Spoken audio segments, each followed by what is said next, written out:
नाज़रीन अस्सलाम वालेकुम। मैं मोहम्मद रियाज़ अहमद सियासत न्यूज़ आइना में आपका खैर मकदम है। नाज़रीन, आप अच्छी तरह जानते हैं कि आज सारी दुनिया में एक खबर जो बेचैनी का बायस बनी हुई है और ऐसा लगता है कि वो खबर इंसानियत को शर्मसार कर रही है। मेरा मतलब है इसराइल और फ़लस्तीनी जंग से मुतालिक। और आप अच्छी तरह जानते हैं कि किस तरह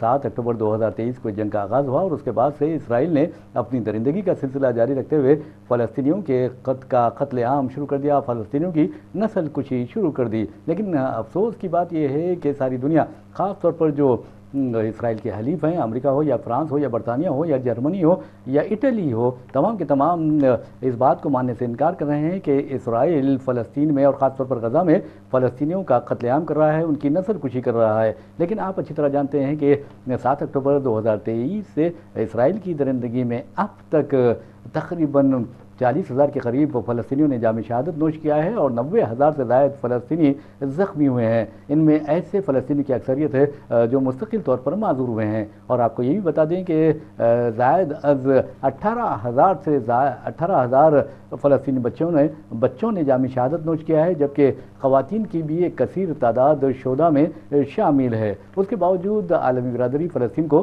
किसी भी तरह मदद करने से कासिर है। और ख़ास तौर पर आप देखेंगे कि हद तो ये है कि इसराइल ने फ़लस्तीन पर जो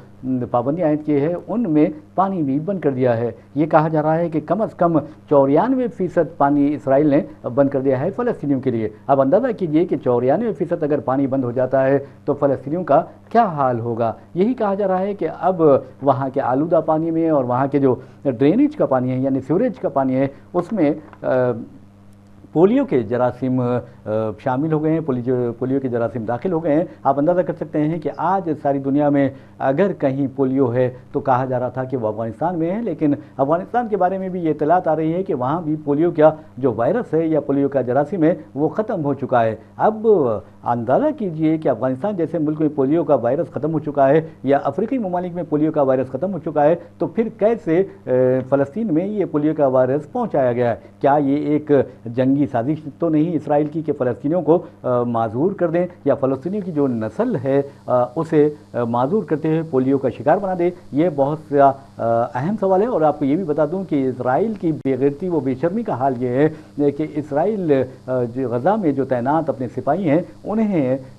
पोलियो के टीके भी देने लगा है। तो कहने का मतलब ये है कि इसराइल के पर यह इल्ज़ाम आयद किया गया कि वो फ़लस्तीनियों पर सफ़ेद फास्फोरस यानी वाइट फास्फोरस इस्तेमाल कर रहा है, हयातियाती जंग लड़ रहा है। अब आप देखेंगे कि अब ये बायोलॉजिकल वार आप देखेंगे कि वायरस की वार में भी तब्दील हो गई है, ऐसा महसूस होता है। याद रखिए कि अगर किसी कौम को तबाह करना है तो उसकी जो नई नस्ल है उसे नस्ल नौ है, उससे किसी भी बीमारी में मुब्तला करना, किसी भी लत में मुब्तला करना ज़रूरी होता है। तो ऐसा लगता है कि इसराइल जानबूझकर फ़लस्तीनी बच्चों को, फ़लस्तीनियों की नई नस्ल को पोलियो वायरस से मुतासिर करना चाहता है। यही वजह है कि उसने 94% पानी फ़लस्तीनियों पर बंद कर दिया है। मैं समझता हूँ कि पानी का बंद किया जाना इंसानियत पर एक बहुत बड़ा बदनुमा दाग है और आलमी बिरादरी को इस मामले में फौरी मुदाखलत करनी चाहिए। वैसे भी नाज़रीन, मैंने जैसा कि बताया है कि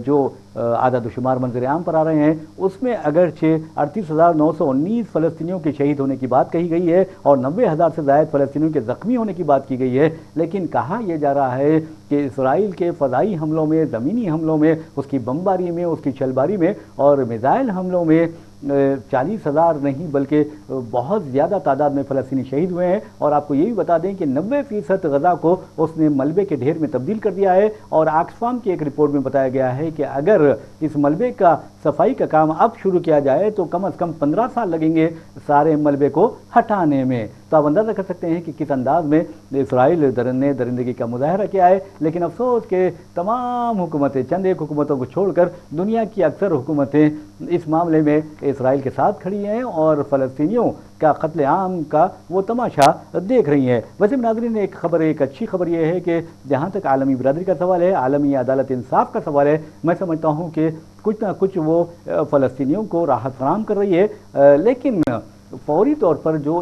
फ़ैसले वो सुनाती है उस पर अमलावरी को यकीनी बनाया जाता تو بہت اچھا ہوتا۔ مثال کے طور پر آپ کو بتا دوں کہ عالمی عدالت انصاف نے فلسطینی علاقوں پر اسرائیلی قبضوں کو غیر قانونی قرار دیا ہے۔ تو آپ اندازہ کر سکتے ہیں کہ عالمی عدالت انصاف یہ بار بار کہہ رہی ہے کہ اسرائیل نے جن فلسطینی علاقوں پر قبضہ کیا ہے وہ غیر قانونی ہے۔ اس کے علاوہ آپ کو یہ بھی بتا دوں کہ 2011 میں اسرائیل نے فلسطینیوں کے 11,000 مکانات کو یعنی زمین دوز کر دیا تھا، منہدم کر دیا تھا۔ تو یہ انسانیت سوز حرکت ہے، اور کیا عالمی برادری اس بات سے اتفاق نہیں کرتی کہ ان 11,000 جو فلسطینیوں کے مکانات کو منہدم کیا گیا انہیں معاوضہ دلایا جائے ڈالرز کی شکل میں؟ یہ سب سے اہم بات ہے۔ اور ایک بات عالمی عدالت نے یہ بھی کہا ہے کہ علیحدہ اور خود مختار ریاست فلسطین کے قیام کو فلسطینیوں کا اصولی حق اس عدالت نے قرار دیا ہے۔ اب اندازہ کیجئے کہ اسرائیل کی پارلیمنٹ میں ایک قرارداد منظور ہوتی ہے جس میں علیحدہ مملکت فلسطین یا دو قومی جو نظریہ ہے اس کی مخالفت کی گئی ہے۔ یقین مانیے کہ اگر علیحدہ مملکت فلسطین قائم ہو جاتی ہے اور اسے ساری دنیا تسلیم کر لیتی ہے تو یہ بہت بڑا مسئلہ حل ہو سکتا ہے، لیکن اسرائیل اپنی بدخماشی کے نتیجے میں، اپنے غرور و تکبر کے باعث اس طرح کی حرکتوں کو، اس طرح کی جو عالمی کوششیں ہیں اسے نقصان پہنچانے کے درپیہ ہے۔ ویسے بھی ناظرین آپ کو بتا دیں کہ اسرائیل کے زیر قبضہ علاقوں پر جو رائے عالمی عدالت انصاف نے دی ہے اس کے لیے وہ قابل مبارکباد ہے۔ عدالت نے یہ بھی کہا ہے کہ 1958 کو جو بین الاقوامی معاہدہ اسرائیل اور عالمی برادری کے درمیان طے پایا تھا، فلسطینیوں کے درمیان طے پایا تھا، اس کی اسرائیل مسلسل خلاف ورزیاں کر رہا ہے۔ اس کے علاوہ آپ کو بتا دوں کہ اس معاہدے کے تحت اسرائیل اس بات کا پابند تھا کہ فلسطینی شہریوں کے تحفظ کے ساتھ ساتھ انہیں پانی اور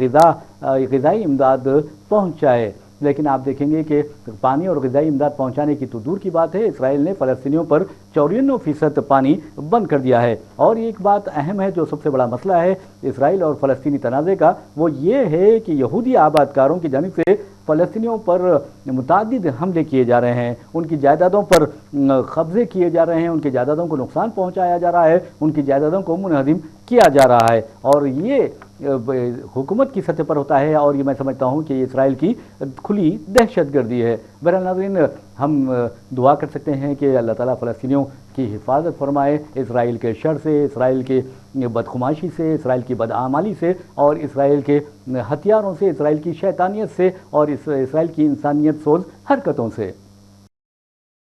ناظرین، ہم آپ کو لیے چلتے ہیں تلنگانہ میں آپ اچھی طرح جانتے ہیں کہ کس طرح BRS پریشان ہے، اور خاص طور پر KCR کی پریشانی کا حال یہ ہے کہ وہ BJP سے ہاتھ ملانے کے لیے بھی تیار ہو گئے ہیں۔ اس طرح کی اطلاعات منظر عام پر آ رہی ہیں، اور یہ قیاس آراں بھی کی جا رہی ہیں کہ BRS اپنے آپ کو تباہی و بربادی سے بچانے کے لیے BJP کے ساتھ اتحاد کرے گی، یا پھر یہ بھی کہا جا رہا ہے کہ ہو سکتا ہے BRS BJP میں ضم ہو جائے گی۔ لیکن یہ بھی اطلاعات گردش کر رہی ہیں کہ BJP کے 8 جو ارکان پارلیمنٹ ہیں جن کا انتخاب ریاست تلنگانہ سے عمل میں آیا ہے، ان میں سے 3 ارکان پارلیمنٹ نے BRS کے BJP میں ضم کو لے کر تشویش کا اظہار کیا ہے، تحفظات ذہنی کا اظہار کیا ہے، اور کہا کہ وہ اس کی مخالفت کرتے ہیں، جبکہ 5 ارکان پارلیمنٹ چاہتے ہیں کہ BRS BJP میں ضم ہو جائے۔ دوسری طرف BJP قائدین، جو ریاستی BJP قائدین ہیں، ان کا کہنا ہے کہ BRS اور BJP کا اتحاد ہوتا ہے تو پھر سمجھیے کہ کانگریس کو پریشانیوں کا سامنا کرنا پڑ سکتا ہے۔ ویسے بھی ناظرین آپ کو بتا دوں کہ 2023 یعنی دسمبر 2023 کے جو انتخابات، اسمبلی انتخابات ہوئے تھے، اس میں کانگریس نے 64 نشستوں پر یعنی 64 نشستوں پر کامیابی حاصل کرتے ہوئے حکومت بنائی، اور پھر آپ نے دیکھا کہ کس طرح BRS 39 یعنی 39 سیٹوں تک محدود ہو کر رہ گئی، BJP کو 8، مجلس اتحاد المسلمین کو 7، اور کمیونسٹ پارٹی کو 1 نشست پر کامیابی ملی تھی۔ پھر اس کے بعد آپ نے دیکھا کہ سکندرآباد کنٹونمنٹ کی جو BRS رکن اسمبلی تھی وہ ایک حادثے میں ہلاک ہو گئی، اس کے بعد وہاں انتخابات ہوتے ہیں اور اس میں کانگریس کو کامیابی ملتی ہے۔ تو اس طرح کانگریس کے نشستوں کی تعداد 65 ہو جاتی ہے، اور حالیہ عرصے کے دوران آپ نے دیکھا یعنی 5 یا 6 مہینے گزرے ہیں انتخابات کو، تو آپ نے دیکھا کہ کس طرح یعنی ریونت ریڈی حکومت نے BRS ارکان اسمبلی کو اپنی جانب کھینچنے میں کامیابی حاصل کی۔ مثال کے طور پر آپ کو بتا دوں کہ 7 ماہ کے دوران 10 BRS ارکان اسمبلی اور 10 ارکان قانون ساز کونسل کے ساتھ ساتھ 1 رکن راجیہ سبھا اور GHMC کی میئر سے لے کر درجنوں کارپوریٹرز BRS سے نکل کر کانگریس میں شامل ہو چکے ہیں۔ اور یہ بھی کہا جا رہا ہے کہ असम्बली का जो बजट सेशन शुरू हो रहा है 23 जुलाई से पहले ही मज़ीद 16 या 17 BRS अरकान असम्बली कांग्रेस में शामिल हो जाएंगे। इस तरह जुमला 27 कांग्रेस यानी BRS अरकान असम्बली कांग्रेस में शामिल होने के बावजूद एंटी डिफेक्शन लॉ से महफूज रहेंगे। इन हालात में ये कहा जा रहा है कि KCR बहुत परेशान है, KTR परेशान है, और KTR की परेशानी और KCR की परेशानी की एक वजह जहां सियासी तौर पर उनका कमज़ोर हो जाना है, सियासी तौर पर इक़्तिदार से महरूम हो जाना है, और उसके अलावा आप देखेंगे उसके साथ साथ कविता का जो लिकर स्कैम में गिरफ्तारी अमल में आती है, फिर कविता जेल में चली जाती हैं और तिहाड़ जेल में काफ़ी अरसे से कविता को कैद रखा गया है, और कविता के बारे में ये भी कहा जा रहा है कि उनकी सेहत ठीक नहीं है। ऐसे में KCR की अब ये मजबूरी बन गई है बहैसियत बाप के कि वो अपनी बेटी को जेल से रिहाई दिलाए। ऐसे में उन्हें BJP से इत्तेहाद करना पड़ रहा है, और हो सकता है कि वो BJP से इत्तेहाद भी कर लें। तो ये कहा जा रहा है कि BJP को एक बड़ी ताकत मिल जाएगी अगर KCR उनके साथ इत्तेहाद करते हैं। और ये भी कहा जा रहा है कि एक तरफ BRS और BJP हो जाएंगी तो दूसरी तरफ कांग्रेस यानी तनहा रह जाएगी, और रियासत में कांग्रेस का मुकाबला BRS और BJP करेंगे। लेकिन दूसरी इत्तलात ये भी हैं कि चंद्राबाबू नायडू, जिन्होंने आपने देखा कि हालिया अरसे के दौरान आंध्र प्रदेश असम्बली इंतखाबात होते हैं, पार्लिमानी इंतखाबात भी होते हैं, तो आपने देखा कि किस तरह चंद्राबाबू नायडू की तेलुगु देशम ने बहुत ही अच्छा मुजाहरा किया, गैर मामूली मुजाहरा किया, और वहाँ अपनी हुकूमत बना ली है। साथ ही 16 पार्लिमानी नशस्तों पर तेलुगु देशम यानी चंद्राबाबू नायडू के उम्मीदवारों को कामयाबी मिली, और आपने देखा कि किस तरह मोदी हुकूमत के लिए वो एक सहारा बनकर उभरे हैं। अब देखना ये है कि BRS और BJP एक तरफ मिल जाते हैं तो दूसरी तरफ चंद्राबाबू नायडू भी पर तोल रहे हैं रियासत तेलंगाना में तेलुगु देशम के अहिया के लिए, उसे ताकतवर बनाने के लिए, और इसके लिए उन्होंने अपनी कोशिशें तेज़ कर दी हैं। तो अब आप देखेंगे कि अगर BRS BJP में जम भी होती है, उसके तो इम्कानात कम दिखाई दे रहे हैं, और अगर होती है किसी सूरत में तो फिर समझिए कि तीसरी बड़ी ताकत तेलुगु देशम भी बनकर उभर सकती है। वैसे मैं नाज़रीन आपको बता दूं कि जहां तक असम्बली इंतखाबात है या पार्लियामेंट्री इंतखाबात का सवाल है, उसमें कांग्रेस ने तकरीबन 40.10 यानी 40.10% वोट हासिल किए, यानी शेयर बता रहा हूँ मैं, वोट शेयर, और BJP को 35.08% शेयर यानी वोट मिले हैं, जबकि BRS को 16.68% वोट मिले हैं, जबकि असदुद्दीन ओवैसी की मजलिस इत्तेहादुल मुस्लिम को आप देखेंगे कि 3.02% वोट हासिल होने में यानी वो कामयाब रहे हैं। इस तरह अगर BJP और BRS के वोट शेयर मिला लिए जाए तो ये 51.76% वोट शेयर बनता है, जबकि मजलिस इत्तेहादुल मुस्लिमीन और कांग्रेस का वोट शेयर मिला लिया जाए तो ये 43.12% बनता है। तो इसका मतलब ये है कि BJP कायदीन ये कह रहे हैं कि अगर हम BRS से इत्तेहाद करते हैं तो कांग्रेस के लिए मुश्किलात पैदा होते हैं, और आगे कांग्रेस की हुकूमत के लिए खतरात भी पैदा कर सकते हैं, और हम कांग्रेस से आगे निकल सकते हैं। यानी रियासत में BJP एक बहुत बड़ी ताकत बनकर उभर सकती है, यहाँ तक कि वो इख्तिदार पर कब्जा भी कर सकती है। इस तरह की बातें BJP कायदीन कह रहे हैं और मंसूबे बना रहे हैं, लेकिन देखना है कि BJP के इन मंसूबों में कामयाबी मिलती है या नहीं मिलती है। वैसे भी नाज़रीन आपको बता दें कि जहाँ तक बजट इजलास का सवाल है, बजट इजलास से कबल जैसा कि मैंने कहा कि 17 कांग्रेस यानी BRS के अरकान असम्बली कांग्रेस में शामिल होने वाले हैं। अगर ऐसा है तो फिर तजिया निगारों का कहना है कि KCR खानदान के सिवा कोई और रुकन असम्बली BRS में बाकी नहीं रहेगा। तो बहरहाल ये खबर थी तेलंगाना से मुतालिक, हमने आपको सुनाई है। लेकिन एक खबर तेलंगाना से ये भी है कि चीफ मिनिस्टर रेवंत रेड्डी ने SC, ST, BC और EWS यानी इकोनॉमिकली वीकर सेक्शंस यानी माशी तौर पर कमज़ोर तबक़ात से ताल्लुक़ रखने वाले ऐसे बच्चों तलबा के लिए 1 लाख रुपये इनाम का ऐलान, 1 लाख रुपये माली इमदाद का ऐलान किया है, जिन्होंने UPSC यानी सिविल्स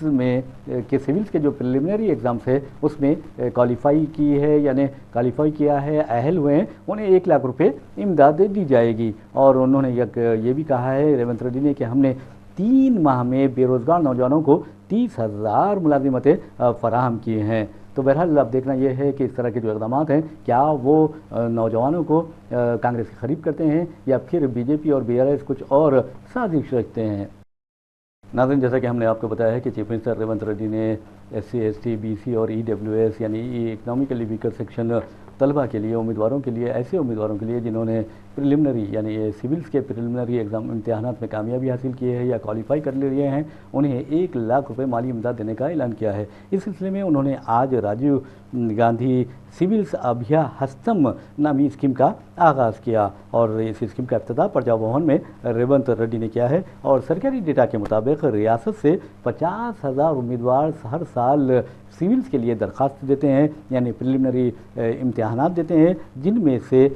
400 تا 500 امیدوار کامیاب ہوتے ہیں۔ اگر 400 تا 500 امیدوار پریلیمنری ایگزامز میں کامیاب ہوتے ہیں تو اگر انہیں 1,00,000 روپے حکومت تلنگانہ کی جانب سے ملتے ہیں تو پھر سمجھیے کہ وہ مزید تیاری کر سکتے ہیں اور ریاست کے زیادہ سے زیادہ IAS، IFS، IPS، IRS عہدیدار دلا سکتے ہیں۔ ویسے بھی ناظرین آپ کو بتا دیں کہ اس اسکیم کا مقصد UPSC پریلیمنری کوالیفائی کرنے والے امیدواروں کو 1,00,000 روپے مالی امداد فراہم کرنا ہے۔ یہ 1,00,000 روپے Singareni collieries company limited SCCL کے کارپوریٹ سوشل ریسپانسبلٹی فنڈ کے ذریعے دی جائے گی۔ اس سے میں سمجھتا ہوں کہ جو اقلیتی طلبہ ہیں، جو اقلیتی امیدوار ہیں، وہ بھی استفادہ کر سکتے ہیں اور اس کے لیے جو شرائط رکھی گئی ہیں وہ یہ ہے کہ ان کے ارکان خاندان کی یعنی پورے خاندان کی آمدنی سالانہ 8,00,000 روپے سے کم ہونی چاہیے اور یہ SC ST BC OBC سے تعلق رکھنے چاہیے اور EWS بھی اس کے لیے درخواست دے سکتے ہیں۔ ناظرین آپ اچھی طرح جانتے ہیں کہ پچھلے 10 برسوں کے دوران ملک میں فرقہ وارانہ جو ہم آہنگی تھی اسے زبردست نقصان پہنچایا گیا، فرقہ پرستی کا زہر لوگوں کے ذہنوں میں گھولا گیا اور آپ اچھی طرح جانتے ہیں کہ یہ کس نے کیا، کیوں کیا اور کس لیے کیا، تو بہرحال اور کیسے کیا۔ ویسے بھی ناظرین جہاں تک فرقہ پرستی کا سوال ہے، ہمارا ملک ایک متنوع تہذیب کا حامل ملک ہے جہاں پر کئی قسم کے جو زبانیں بولنے والے، کئی زبانیں بولنے والے، کئی مذاہب کے ماننے والے اور کئی تہذیبوں کی نمائندگی کرنے والے رہتے ہیں، لیکن فرقہ پرست درندوں نے یعنی 2014 سے ایسا لگتا ہے کہ جان بوجھ کر مسلمانوں کو نشانہ بنانے شروع کر دیا اور اس سلسلے میں یہ بھی الزام عائد کیا جاتا رہا ہے کہ جو نفاذ قانون کی ایجنسیاں ہیں، خاص طور پر جو پولیس ہے، وہ مسلمانوں کے تئیں جانبداری اور تعصب کا مظاہرہ کرتی ہے، بدترین تعصب کا مظاہرہ کرتی ہے۔ مثال کے طور پر آپ دیکھیں گے کہ کہیں کچھ ناخوشگار واقعہ پیش آتا ہے اور جھوٹے اور بے بنیاد سطح پر مسلم نوجوانوں کو ماخوذ کر دیا جاتا ہے تو پولیس جو ہے فوری ان کے خلاف کارروائی کرتی ہے۔ مثال کے طور پر آپ کو بتا دوں کہ کچھ دن پہلے اتر پردیش کے ضلع سدھارتھ نگر میں ایک واقعہ پیش آیا۔ آپ کو بتا دوں کہ ایک دلندر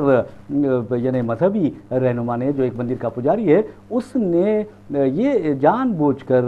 شری گنیش جی کی مورتی کو توڑ دیا اور اس کا الزام 2 مسلم نوجوانوں پر عائد کر دیا۔ جیسے ہی پولیس کو خبر ہوئی، آپ کو بتا دوں یہ اتر پردیش میں یہ واقعہ پیش آیا اور اتر پردیش کی پولیس تو آپ اچھی طرح جانتے ہیں کہ کس طرح وہاں اقدامات کرتی ہے، تو بہرحال پولیس حرکت میں آ گئی اور 2 نوجوانوں کو انتہائی سنگین یعنی دفعات کے تحت مقدمہ درج کرتے ہوئے گرفتار کر لیا اور FIR بھی درج کر لی گئی اور آپ کو یہ بھی بتا دوں کہ بس ان کے ساتھ کیا سلوک کیا گیا ہے پولیس اسٹیشن میں وہ اللہ ہی بہتر جانتا ہے اور وہ بچے ہی بہتر جانتے ہیں۔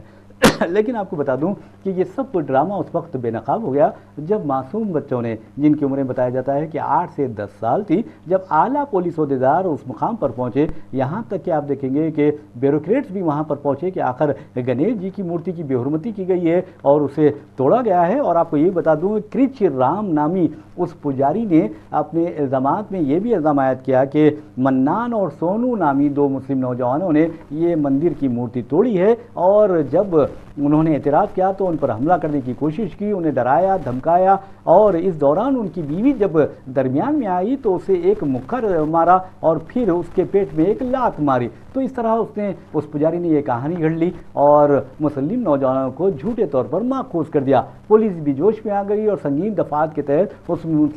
مسلم نوجوانوں کے خلاف مقدمات درج کر لیے۔ لیکن جب اعلیٰ عہدیدار وہاں پہنچے، آپ دیکھیے کہ سچ کا سچ ہو جاتا ہے اور جھوٹ کا منہ کالا ہوتا ہے اور آپ اندازہ کر سکتے ہیں کہ وہاں 8 سے 10 سالہ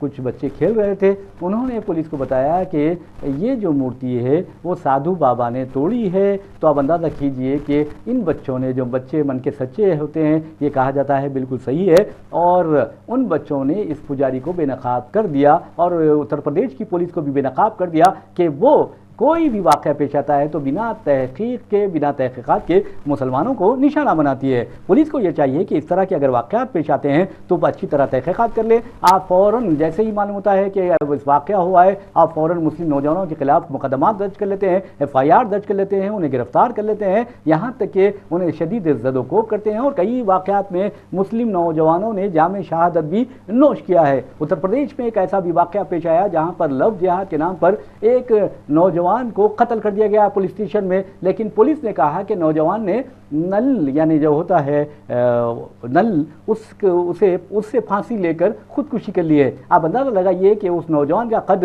5 से 6 फीट का है और नल की जो कद है, जो हाइट पर है, वो 4 फीट का है। तो नौजवान नल से लटक कर फांसी लेता है तो कितनी शर्म की बात है। मैं समझता हूँ कि पढ़े लिखे भी होना चाहिए ओहदेदार, ताकि वो कुछ झूठ बने तो सही दिखाई भी दे। वैसे भी आप अंदाज़ा कर सकते हैं कि इस तरह की झूठ के लिए उत्तर प्रदेश पुलिस हो या कोई भी, ऐसे बाज सारे पुलिस वाले ख़राब नहीं होते, बल्कि ऐसे पुलिस वाले भी होते हैं जो फ़िरका परस्ती के जहर से मुतासिर होते हैं, इस तरह की बातें करते हैं। वैसे भी नाज़रीन, जहाँ तक पुलिस का सवाल है आपको बता दूँ, और जहाँ तक हुकूमतों का सवाल है, इस तरह के वाक़यात BJP की ज़ेर इक़्तिदार रियासतों में पेश आते हैं। मिसाल के तौर पर आपको बता दूँ कि उत्तराखंड में मुसलमानों को एक शहर से निकालने के लिए मुसलमानों के ख़िलाफ़ नफ़रत की मुहिम चलाई गई, और फिर एक ऐसा वाक़या पेश आया जहाँ एक 14 साला लड़की ने इल्ज़ाम आयद किया कि बिजनौर यानी उत्तर प्रदेश के रहने वाला एक मुस्लिम नौजवान उसे अगवा करने, नौजवान अपने हिंदू दोस्त के हमरा उसे अगवा करने की कोशिश कर रहा था, अगवा भी किया, और ये शादी के नाम पर किया गया, यानी शादी का झांसा देकर ये काम किया गया। अवैस खान की उम्र 22 साल बताई जाती है, उसके जो 24 साला दोस्त है, हिंदू दोस्त जितेंद्र सैनी उसका नाम बताया जाता है। दोनों नौजवानों को गिरफ्तार कर लिया गया। आप अंदाज़ा कीजिए कि किस अंदाज में नफरत चलाई गई, और इस सिलसिले में VHP और देवभूमि रक्षक अभियान जो है वो, और उसके साथ साथ गोदी मीडिया और BJP वालों ने कहा कि मुसलमानों को यहाँ से निकाल देना चाहिए, उत्तराखंड के शहर से निकालना चाहिए, उनका समाजी बाइकाट करना चाहिए। तो उसके बाद आपको बता दूं कि कम अज़ कम 41 ख़ानदान वहाँ से, यानी 41 मुस्लिम ख़ानदानों ने वहाँ से यानी राह फराद इख्तियार की, वहाँ से दूसरे मुकाम को मुंतकिल हो गए। उनमें 6 ख़ानदान तो मुस्तकिल तौर पर वहाँ से निकल गए। लेकिन आपको बता दूं कि अदालत ने इन नौजवानों को बाइज्जत बरी कर दिया। क्यों किया अदालत ने? तो आपको बता दूं कि जिस 14 साला लड़की ने इल्ज़ाम आयद किया था कि उसका अगवा किया गया और शादी का झांसा दिया गया, उसने अदालत में वाज़े तौर पर बबांग दहल ये बताया कि पुलिस उसे मजबूर कर रही थी, पुलिस ने उसे टॉर्चर किया, इसलिए टॉर्चर किया ताकि वो अदालत में ये बयान दे कि इन 2 लड़कों ने उनका अगवा किया है और उनके साथ गलत किया है। और पुलिस का आप देखेंगे कि तासुब और जानिबदारी, इन दोनों नौजवानों के खिलाफ पॉक्सो एक्ट के तहत मुकदमा किया, यानी protection of children from sexual offences act है ये, इसके तहत मुकदमा दर्ज किया। तो आप अंदाज़ा कर सकते हैं कि किस तरह उस लड़की ने हिंदू मुस्लिम इत्तेहाद को बचाया, किस तरह उस लड़की ने बेकसूर नौजवानों को बचाया, और किस तरह उस लड़की ने अदालत के सामने ये वाज़े कर दिया कि पुलिस ने तासुब और जानिबदारी का मुजाहरा किया, और अदालत ने पुलिस को पर शदीद रिमार्क किया और कहा कि पुलिस को इस तरह की इक़दामात नहीं करना चाहिए। बहरहाल जिन पुलिस अहदेदारों ने ये काम किया है, इन नौजवानों के खिलाफ संगीन इल्ज़ाम के तहत मुकदमा दर्ज किया है, उनके खिलाफ भी कार्रवाई की जानी चाहिए। नाज़रीन, हम आपको ले चलते हैं पंजाब के एक इलाके मालेरकोटला में, और आपको बता दें कि हिंदुस्तान की ऐसी रियासतें जहाँ पर औक़ाफ़ी इजाज़तें बहुत ज़्यादा हैं, उनमें एक रियासत पंजाब भी है। मालेरकोट में एक वाक़या पेश आया, और वो वाक़या ये है कि एक सोशल एक्टिविस्ट जो मौक़ूफ़ा अराज़ियात के तहफ़्फ़ुज़ के लिए काम कर रहे हैं, मुहिम चला रहे हैं और लैंड माफिया के ख़िलाफ़ आवाज़ उठा रहे हैं, उन पर हमला किया गया, उनका एक कान काट दिया गया। इस सिलसिले में आपको बता दें कि अदनान खान मुस्लिम टाइगर्स फोर्स चलाते हैं जो मौक़ूफ़ा जायदादों के तहफ़्फ़ुज़ के लिए काम करता है। ये भी कहा जाता है कि अदनान खान ने ये इल्ज़ाम आयद किया कि जब उन्होंने मौक़ूफ़ा अराज़ियात पर कब्ज़ों, ख़ास तौर पर मसाजिद के तहत जो ज़मीनात हैं या फिर कब्रस्तानों पर या फिर दूसरे जो मौक़ूफ़ा जायदादें हैं उन पर कब्ज़ों के ख़िलाफ़ आवाज़ उठाई, तो एक मुस्लिम लैंड माफिया उनके ख़िलाफ़ हो गया और तेज़ धार तलवारों से और हथियारों से उन पर हमला कर दिया। उनका एक कान काट दिया गया, सर पर हमला किया गया और सर पर शदीद चोटें आई हैं और 15 टाँके उन्हें लगाए गए हैं। और इस सिलसिले में अदनान खान ने आम आदमी पार्टी और पुलिस से उन्हें सिक्योरिटी फराहम करने की ख्वाहिश की है।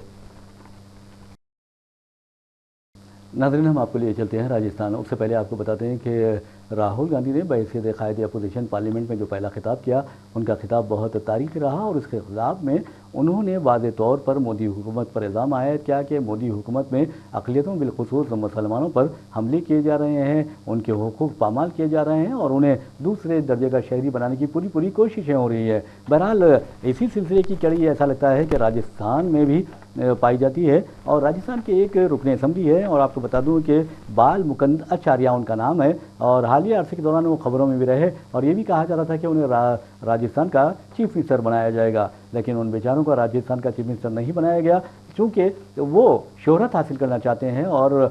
मोदी अमित शाह की नज़रों में आना चाहते हैं, इसलिए उन्होंने भी मुसलमानों के खिलाफ जहर उगलना शुरू कर दिया है। उन्हें एक से पहले बीफ शॉप्स के बारे में रिमार्क्स किए थे, अब उन्होंने कहा कि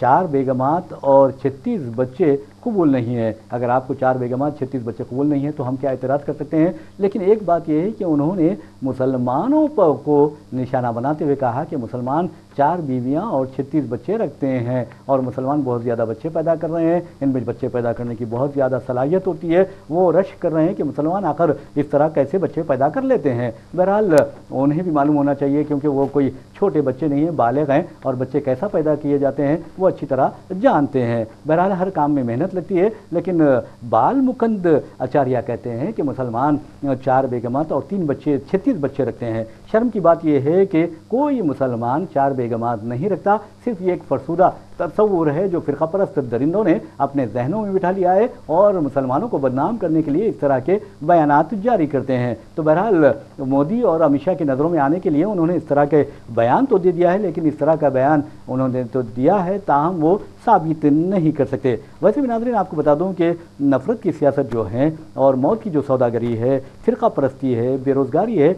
इससे आप देखेंगे कि मुल्क की तरक्की रुक रही है। आबादी के बढ़ने से मुल्क की तरक्की नहीं रुकती। अगर मुल्क की तरक्की रुकती है तो फिर चीन दुनिया का सबसे बड़ी आबादी वाला मुल्क है और वो यानी अमेरिका से टक्कर ले रहा है तरक्की के मामले में और तरक्की याफ्ता ममालिक से टक्कर ले रहा है। यकीन मानिए आबादी पर कंट्रोल की ज़रूरत नहीं है, बल्कि आबादी को बासलाहियत बनाना, उनमें रोज़गार फराहम करना, उन्हें काबिल बनाना, ये सबसे ज़्यादा अहमियत रखता है। बहरहाल इस तरह के जो लोग हैं, ख़ासतौर पर चीफ मिनिस्टर आसाम हिमंता बिस्वा सरमा, उन्होंने भी मुसलमानों की आबादी पर तशवीश का इज़हार किया है। वैसे भी बेचारे आबादी बढ़ा नहीं सकते, उन्हें खुद 2 बच्चे हैं, लेकिन उनके जो पिताजी थे उनको 6 बच्चे थे। पता नहीं वो अपने पिताजी के बारे में क्या कहेंगे। लेकिन आबादी पर कंट्रोल की अगर बात आती है तो आबादी से तरक्की का कोई ताल्लुक़ नहीं है, बल्कि आबादी से तो पैदावार में इजाफा होता है, मैन्युफैक्चरिंग सेक्टर तरक्की करता है, ये कहा जाता है।